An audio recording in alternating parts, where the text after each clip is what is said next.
This is Churchill up next. Indeed, tasting victory in the air. Really licking that victory. Now he composes himself.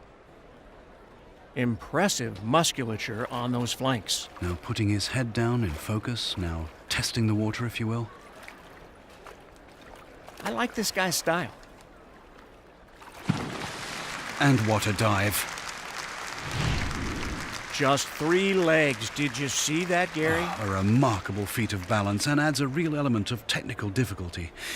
The extension was superb as well. Straight as an arrow. One of the most creative athletes out there. It's always a treat to see what he brings to each performance. Select any video to continue watching.